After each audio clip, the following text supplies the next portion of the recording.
Hello and welcome. Chris from Missouri here, bringing you another video about vintage baseball cards. In this video, I get to put to bed a story that started in my baseball card collecting journey about 2 years ago. And a lot of you that have watched my channels over the past year and a half know a little bit about this story, but I'm going to tell the story and I'm going to finish the story because it has come to an end and I'm excited to share it with you. See, about 2 years ago, a little less than 2 years ago, I was at a card show in St. Louis, and it's called the Machinist Hall.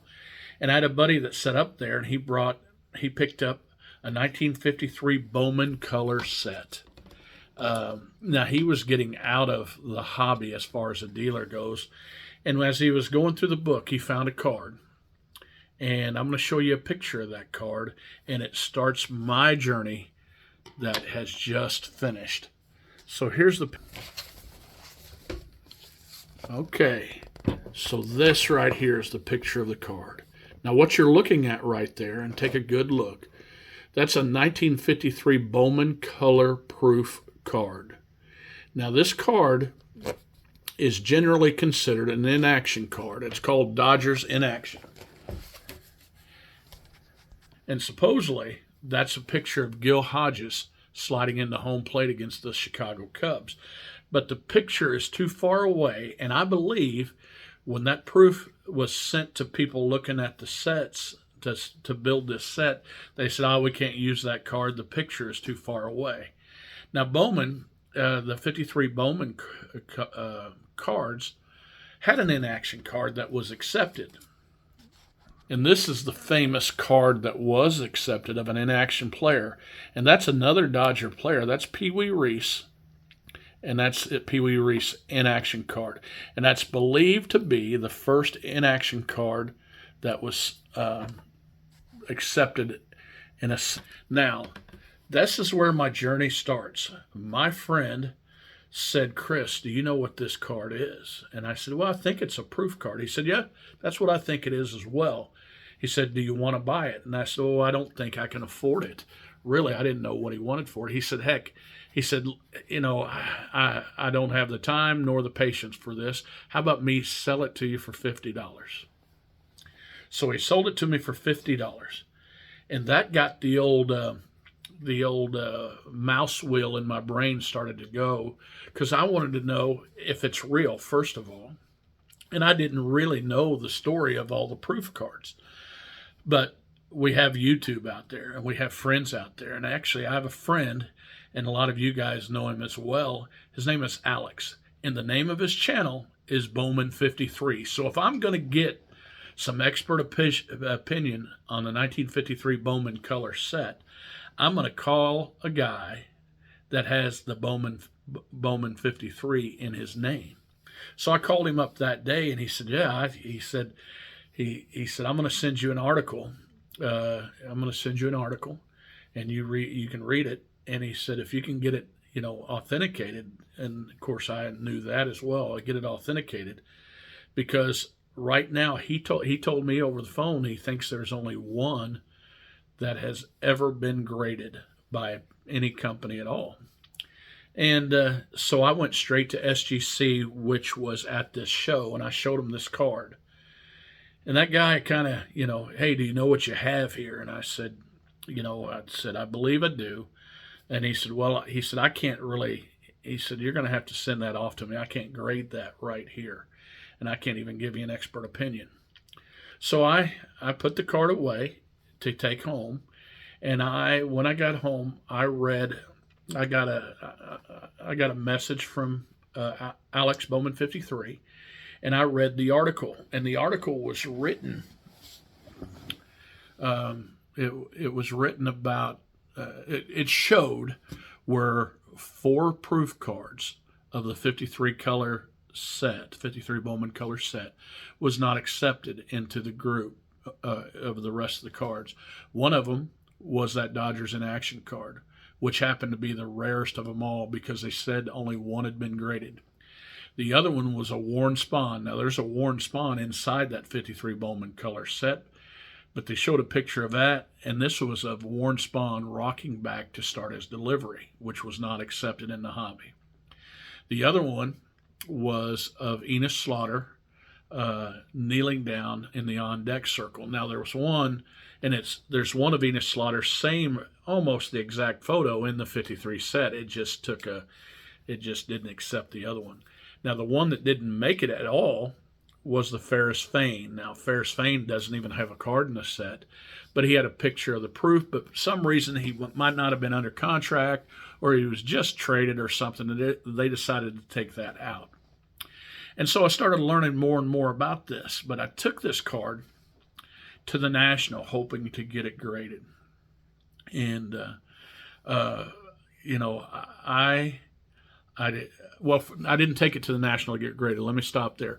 I sent it off to PSA first, and got it back really quick from PSA. I sent it to expedite it, and I got a note on there that said, "Do not grade, do not hold, or do not charge," from PSA, and I was really disappointed. Then I sent it off to SGC, and same thing, came back, do not grade, do not hold her. Now this YouTube community is pretty neat, because I didn't want to just rely on my brains, which is very limited, and the thinking of just Alex. So I reached out to see what I should do with this. I wanted to sell it and get money and kind of help my buddy get the best out of it. So I took this card to the National, and I took it to a bunch of the auction house, Prostein auction. He looked at it.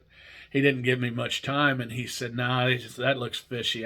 He said, I don't even know much about him. I don't think it's real."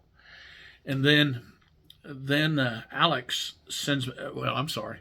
Then I take it to Heritage Auctions, who had a booth there, and they said, "Well," he said, "I'd need you to send that off to PSA to get it graded before we sold it.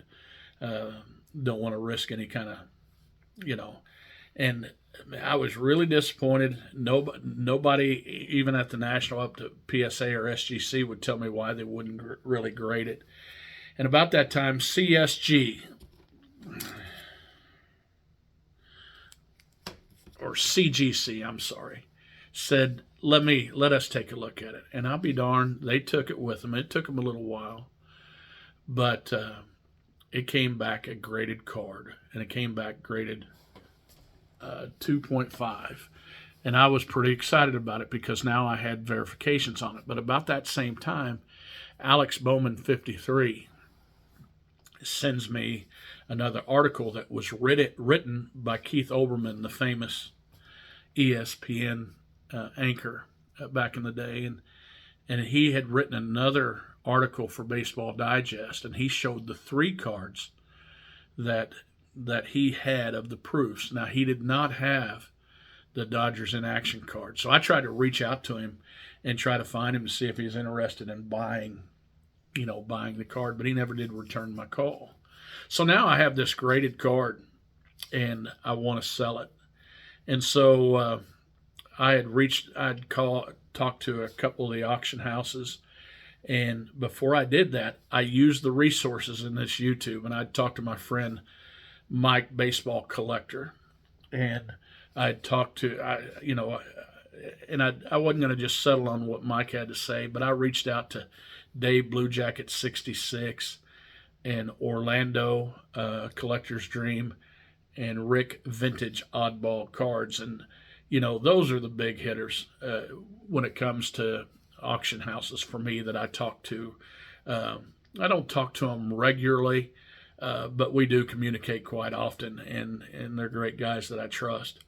And it's kind of funny how the difference of opinion. We actually we hadn't settled on anybody yet, but Rick thought it would bring a little bit more money than most, and Orlando was kind of on Rick's side, and Dave Blue Jacket 66 was a little bit more pessimistic than them, because I think he has a proof card that he thought was more valuable, and it didn't bring near as much money or that kind of stuff. But I basically got their heads together, and they all three gave me their top people to sell it. And one that was always mentioned in the top two with all of them was Love of the Game Auction. So I called Love of the Game Auction and got Al, who happens to be the owner. And if I can be sitting here in Middle Missouri and I can call a number and I happen to talk to the owner of the auction house, that's a big plus. Now he pulled over. He was getting lunch. He pulled over and he was excited. And he said, I want you to choose me. And here's why. And here's what I'm going to do. And after that conversation, I called Orlando and Rick and Dave back, and they said, if he's going to do all that stuff, you need to go. You need to trust him. So sure enough, I went with Love of the Game Auction. He told me that he was going to put a starting bid at roughly $2,500, which he did. He told me he was going to make it a featured card, which he did. He told me that he was going to talk about it on social media and his page, which he did. He promised to come on a social media channel with me and Baseball Collector on the Golden Age of Cardboard to discuss the card, which he did. And he gave me an idea of what he thought the price would be. And this is the book that he sent out with it, and he gave it a featured article, all of that, and it came back, and I hadn't sent it off to him yet, so I take this card to a show. I know I haven't signed a contract with him yet, but he told me just to wait until it got closer to the auction day. So I set up at a show and I put the card out in one of my cases. And there was a guy, and it was a local show, and this guy came by and he goes, "Oh," he says, "I want that card. What would you take for it?" And I don't think he knew. I mean, I don't know. I don't know what he was thinking, but I said, I really don't want to sell it. I'm thinking about taking it to auction. He goes, "Man," you could tell he's disappointed when I said that. He said, "Come here," and he offered me his 2-table showcase that he was setting up at the show, and it probably was about $12,000 to $15,000 worth of cards. And I said, "No, I think I owe it to myself to send this thing off." And he was, and you could tell he was disappointed. But anyway, finally I send it off. We have the auction, and it's in the book, and people can marinate on it a little bit, see if they want it. And it had a lot of, the auction starts and it has a lot of bids. And if you know anything about these auction houses, the bids don't start getting big until the last hour, 2 hours of the show. And, when I went to bed, the price on it was at $7,500. When I woke up, it showed that everything was $9,900. And I wasn't disappointed. I actually thought it was going to bring more, but how could you be disappointed if you pay $50 for a card and you can almost get $10,000 for it? So I was pretty excited, and so a lot of my buddies congratulated me on that card and stuff. But that's not where it ends. I go to a card show and I set up at that show. And a guy comes up to me, and his name's Justin. And Justin I actually go by his table as I leave Mauricio sitting at my table by himself. And I go over and I'm looking at his cards. He goes, "Hey, Chris, I want to show you something." And he says, I got a card you might be interested in. And when he reaches out and pulls out the Dodgers in action card, the same dealer that offered me his 2 cases ended up with that card. And it probably was the benefit of both of us, me not taking his stuff in that original deal, because he saved a little bit of money out of his cases by just buying it at auction. And I wouldn't have had to sell all his stuff to kind of maximize the price of that card. But it makes it kind of a small world when a guy that lives within an hour from you that wanted that card, that ended up getting that card at an auction that went nationwide, and he outbid everybody else. And I just thought that was a great ending to this story. Now, I'm going to turn this around and show you two more cards. Of course, when my card was at that auction in Love of the Game, I picked up this card, and I picked up this card from that same auction from Love of the Game. Now, what I want to do here is I want to congratulate Justin for picking up a card that he's wanted his whole life, and he should have seen his excitement. And I want to thank all my friends in the YouTube, including Al and Mike and Dave and Rick and Orlando for the knowledge that they shared with me. And I really, really want to give a big shout out to Love of the Game Auction. Al is an incredible guy, and if you're selling a vintage card, I'm to give them a chance to list your card, because he did exactly everything that he told me he was going to do. He walked me through the whole process. He could tell I was nervous, and I'd never done it before. But when I'm going to sell another card at auction, I'm going to use For the Love of the Game. Now, guys, it was a long journey with that card, and this is the longest video I've ever done in my life. And so I apologize.